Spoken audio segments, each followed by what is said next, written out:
बिस्मिल्लाहिर्रहमानिर्रहीम। अस्सलाम वालेकुम डियर स्टूडेंट। आज का हमारे पास जो टॉपिक है वो है level of biological organisation part 4, और उसमें जो टॉपिक है वो है molecules and compounds. So dear student, पिछले लेक्चर में हमने डिस्कस किया था कि एटम क्या है और सब एटॉमिक पार्टिकल ऑफ एटम कैसे कहते हैं। तो आज जो है ना हम मॉलिक्यूल एंड कंपाउंड के बारे में स्टडी करते हैं, ठीक है। सो व्हाट इज़ मॉलिक्यूल?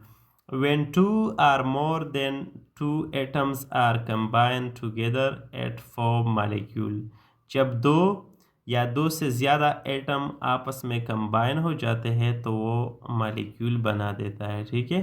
तो फॉर एग्ज़ाम्पल हमारे पास एग्ज़ाम्पल नंबर 1 है H, यानी दो हाइड्रोजन एटम यानी H2 और एक ऑक्सीजन एटम, ये जब आपस में केमिकली कंबाइन हो जाते हैं इससे मॉलिक्यूल बनती है, और इस मॉलिक्यूल को हम H2O कहते हैं और इसको हम वाटर भी कह सकते हैं। ये वाटर का फार्मूला है, ठीक है, H2O। तो यानी ये H2O में कितने एटम आपस में मिले हैं? दो हाइड्रोजन है और एक ऑक्सीजन है, तो टोटल ये 3 एटम से बना है, और इसको हम फिर H2O कहते हैं, और ये मॉलिक्यूल की फॉर्म है, ठीक है।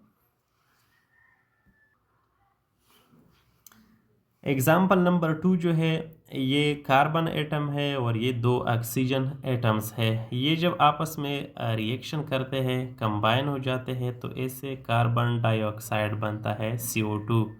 तो ये कार्बन एक एटम है, ऑक्सीजन की दो एटम आपस में उसने रिएक्शन किया है और इससे हमारे पास कार्बन डाइऑक्साइड यानी CO2 बना है। तो ये कार्बन और दो ऑक्सीजन ये एटम्स है, ये जब आपस में मिलते हैं तो इससे मॉलिक्यूल बनता है। तो हम ये कह सकते हैं कि when two or more than two atoms are combined together at form molecule।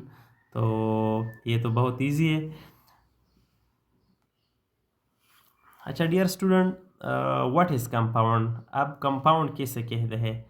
Compound is a pure substance consist of two और more different type of elements chemically combined together in a fix ratio by mass. यानी compound हमारे पास एक pure substance है, वो तो या दो से ज़्यादा डिफरेंट टाइप ऑफ एलिमेंट जब आपस में केमिकली कंबाइन हो जाते हैं, और वो उसकी जो है ना फिक्स रेशियो बाय मास होगी, यानी उसमें एटम की तादाद जो होती है वो एक फिक्स रेशियो उसकी होगी। फॉर एग्ज़ाम्पल हमारे पास जो H2O है ये एक कंपाउंड है, और इसकी जो रेशियो है वो इसमें दो हाइड्रोजन है और एक ऑक्सीजन है। तो हम कह सकते हैं कि जो वाटर की रेशियो बाय मास है तो वो 2:1 है। और इसी तरह जो एग्ज़ाम्पल नंबर 2 है H2O2, यानी इसमें हाइड्रोजन की दो एटम है और दो एटम ऑक्सीजन के हैं। तो हम कह सकते हैं कि हाइड्रोजन, ये हाइड्रोजन परऑक्साइड की फार्मूला है, ये कंपाउंड है। तो हम कह सकते हैं कि हाइड्रोजन परऑक्साइड की जो रेशियो है तो वो है 2:2। ठीक हो गया। अच्छा, हमने मॉलिक्यूल और कंपाउंड को डिस्कस किया। अभी हमारे पास कुछ मॉलिक्यूल ऐसे मॉलिक्यूल है जिसको हम बायोमॉलिक्यूल कहते हैं। So what is biomolecule? When bio elements join together to form biomolecule which play an important role in the living bodies. Biomolecule are classified as micromolecule and macromolecule. Biomolecule कैसे कहते हैं? जब bio elements वो elements होते हैं जो living body के अंदर प्रेजेंट होते हैं, जिस तरह हमारे पास हाइड्रोजन है, ऑक्सीजन है, कार्बन, नाइट्रोजन, आयोडीन एक्सेट्रा।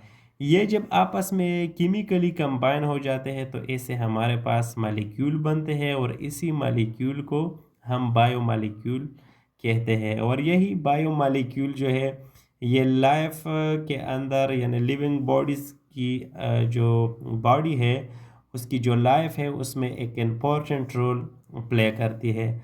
और इसी बायोमॉलिक्यूल को फिर हम क्लासिफाई करते हैं on the basis of their molecular weight. कुछ को हम माइक्रो मालिक्यूल कहते हैं और कुछ को हम मैक्रो मालिक्यूल कहते हैं। अच्छा डियर स्टूडेंट, जो बायोमॉलिक्यूल है उसको हम क्लासिफाई करते हैं माइक्रो मॉलिक्यूल के अंदर और मैक्रो मॉलिक्यूल के अंदर, ठीक है। So what is micro molecule? Micro molecule consist of simple molecule with low molecular weight. जो माइक्रो मॉलिक्यूल है उसकी जो वेट होगी यानी मॉलिक्यूलर वेट जो होगी उसकी लो होगी, तो उसको हम माइक्रो मालिक्यूल कहते हैं। एग्जाम्पल ऑफ माइक्रो मालिक्यूल हमारे पास अमाइनो एसिड है, फैटी एसिड, ग्लूकोज एसेट्रा।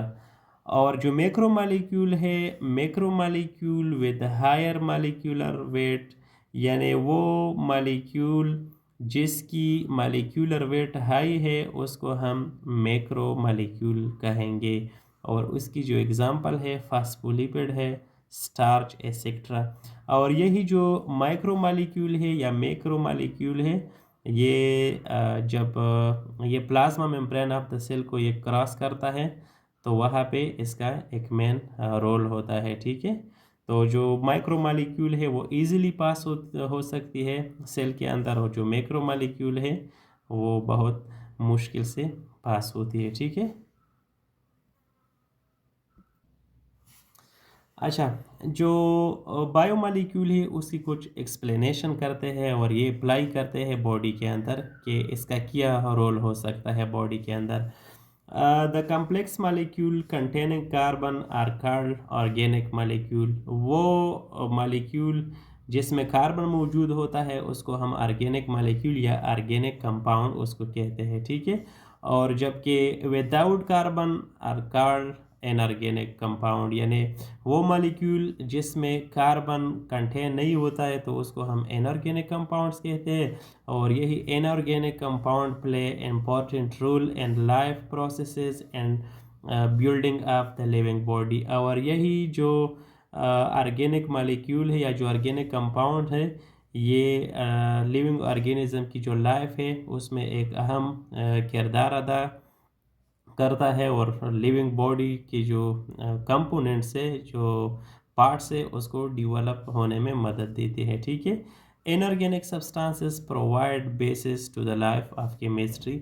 और जो इनऑर्गेनिक सब्सटेंसेस है ये जो लाइफ की केमिस्ट्री है उसको जो है ना वो बेस करती है, ठीक है।